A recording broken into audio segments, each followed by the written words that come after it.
നിങ്ങളിത് കേൾക്കണം കൂട്ടുകാരെ.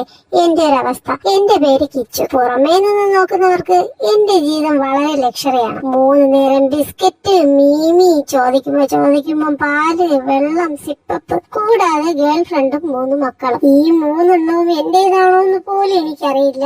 അതാണ് എന്റെ ഏറ്റവും വലിയ ദുഃഖം. ഈ 3 എണ്ണത്തിന് എന്റെ യാതൊരു ലുക്കുമില്ല. എന്നാൽ അപ്പുറത്തെ വീട്ടിലെ അനസ് പൂച്ചയെ വരച്ചു വെച്ചതുപോലുണ്ട്.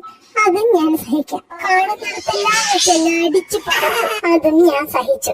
അടുത്ത് ഞാൻ പറയാൻ പോകുന്ന കാര്യമാണ് എന്നെ ഏറെ വേദനിപ്പിക്കുന്നത്. സാധാരണ പൂച്ച പെണ്ണുങ്ങൾ പ്രസവിച്ചാൽ വയറൊതുങ്ങുകയാണ് ചെയ്യുന്നത്. പക്ഷെ ഈ മറുതയുടെ വയറ് XL നിന്ന് 4XL ആയിട്ട് വലിഞ്ഞു പോയി. കാരണം അവക്ക് മുണുങ്ങാൻ കൊടുക്കുന്നത് പോരാഞ്ഞിട്ട് ഈ പാവ എന്റെ മീമി കൂടെ പത്തായത്തിലാക്കിയിട്ട് എവിടെയിട്ട് കണ്ടാലും എന്നെ അടിച്ചു പറത്തും. സംശയം ഉണ്ടെങ്കിൽ എന്റെ കൂടെ വാ, ഞാൻ കാണിച്ചു തരാം.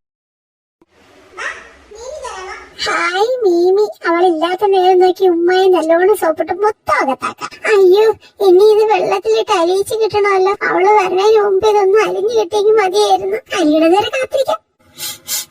ഹായ്, നല്ല മത്തിയുടെ മണം. ഇവിടെ എന്താണ് സംഭവിക്കുന്നത്? ഞാനൊന്ന് മൂടാൻ പോയിട്ട് തിരിച്ചു വന്നപ്പോഴത്തേക്ക് ഇവിടെ ആരാണ് മീൻ വെച്ചത്? എനിക്കിപ്പോ അറിയണം ആരാണ് ഇവിടെ മീൻ തിന്നെന്ന്. എന്റെ പൂച്ച ദൈവങ്ങളെ, മറുത വന്നു. ഇനി ഞാനിവിടെ നിൽക്കുന്ന സേഫ് അല്ല. ഹായ്, മീമി അലിഞ്ഞെന്ന് തോന്നുന്നു. പെട്ടെന്ന് പോയി തിന്നേക്കാം. നീണ്ട കാത്തിരിപ്പിന് ശേഷം അങ്ങനെ മീമി എത്തി. കുറെ അടിയുണ്ടെങ്കിൽ എന്താ, മീമി തിന്നല്ലോ. എവിടുന്ന് തുടങ്ങും ഞാന്? മണം പിടിച്ചത് മതി, മാറങ്ങോട്ട്. നിനക്ക് തിന്നാൻ തന്ന 2 മീനും തിന്നിട്ടില്ലേടി നീ എന്റെ മീമി അകത്താക്കണത്? അല്ലെങ്കിലും ഞാനിത് മുന്നേ പ്രതീക്ഷിച്ചതാ. കൊണ്ടുപോയി കേട്ട് പാവം പോലെ അഭിനയിക്കാം. അപ്പൊ എനിക്കും ഒരു മീൻ തരും. അത് തന്നോ? ആ പ്രാന്തി വരുന്നതിന് മുമ്പ് ഇതിനെ എങ്ങനെയെങ്കിലും അകത്താക്കണം. ഇനി നിങ്ങൾ പറ, ഇവിടെ ഞാൻ ഡ്രൈവ് വാഷ് ചെയ്യണ്ടേ?